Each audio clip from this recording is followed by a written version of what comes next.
The words hit him like a slap in the face. "Obey us," the enemy shouted, their voices full of cruelty and arrogance. He didn't flinch.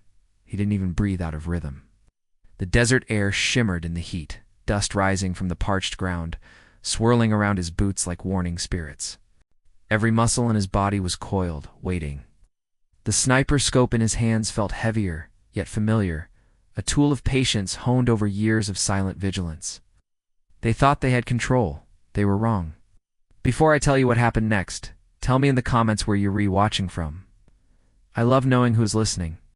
He crouched behind a ridge, sunlight glinting off the lens of his rifle, the wind carrying the scent of dry earth and distant smoke. The enemy's taunts echoed in the valley below, mocking, daring, confident in their dominance. Around him, the team whispered over radios, each voice taut with tension, uncertain, waiting for the first shot to land. The sniper inhaled slowly, steadying his heartbeat, feeling the subtle tremor of the rifle in his hands, and then he waited.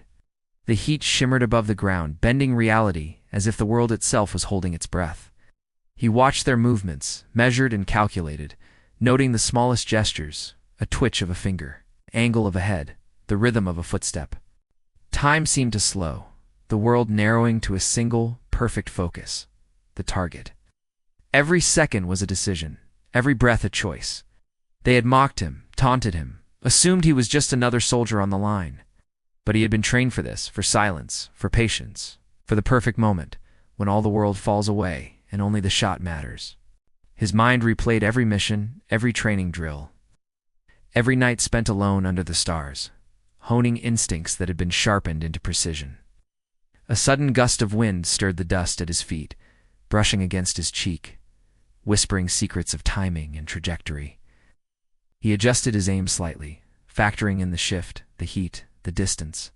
The enemy laughed again, loud and cruel, unaware that they were the audience for the final act of control. His finger hovered, poised, steady as stone. She thought she'd never see him act this quickly. She was wrong. He exhaled slowly, his eyes narrowing through the scope. The scope's crosshair rested perfectly on the lead taunter, the man who had dared to shout commands as if the world obeyed him. Around the target, soldiers and bystanders froze, the mockery hanging in the air like a fragile, dangerous bubble. And then the sniper pressed the trigger. The shot cracked like thunder across the valley, a single, devastating note that silenced every voice.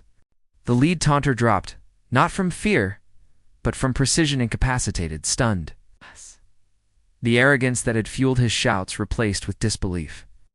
The remaining enemies faltered, instinctively ducking, confused, disoriented, powerless. The sniper didn't move. He didn't celebrate. He didn't need to.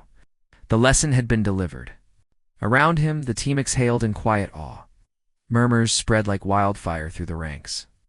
Every soldier present understood something they hadn't before. Control, skill, and courage could silence even the loudest arrogance. Respect replaced mockery. Fear replaced confidence. The sniper lowered his rifle slowly, allowing the calm authority in his posture to fill the space. A quiet declaration that he had never been at their mercy, they had been at his. The air shifted again, carrying the scent of dust, spent gunpowder, and distant smoke. The sun dipped lower, casting long shadows across the valley, turning the scene into a tableau of silent dominance. The enemies had expected chaos, disorder, the terror of a simple firefight. Instead, they were met with flawless control, a demonstration of patience, intelligence, and deadly precision. Later, when the valley emptied and the echo of gunfire faded, he allowed himself a small, almost imperceptible nod. Not to celebrate the shot, but to honor the years of preparation, the discipline, and the calm courage that had brought him to this moment. He had not only neutralized the threat, but redefined the meaning of respect, showing that obedience comes not from fear, but from skill so undeniable that it commands acknowledgement. Because true mastery doesn't need to shout, it waits, poised, silent, and deadly, until the perfect moment arrives. The team gathered around, each face reflecting a mixture of relief, admiration, and understanding. The sniper looked at them, the quiet hero among them, and offered only a calm gaze. He had responded not with anger, not with spectacle, but with precision, patience, and poise. That was enough. It had always been enough. The valley returned to its natural rhythm, the wind picking up again, carrying the scent of dust and earth across the desert. But something fundamental had shifted, the lesson of humility. The demonstration of skill, the reminder that arrogance is always vulnerable to discipline and patience. Because courage doesn't vanish, it waits, and it finds its mark. He walked away from the ridge with the rifle slung over his shoulder, the world around him returning to motion. The taunts had ceased, replaced by whispers of awe and respect. He had acted in silence, yet the impact resonated louder than any shout. Today, the sniper had reminded the world, or at least the enemies, that skill, patience, and courage can speak volumes without a single word. If this story inspired you to trust your own skill, patience, and courage in the face of arrogance, share it with someone who needs it today. And don't forget to subscribe for more stories of silent heroes who act decisively, powerfully, and without fanfare.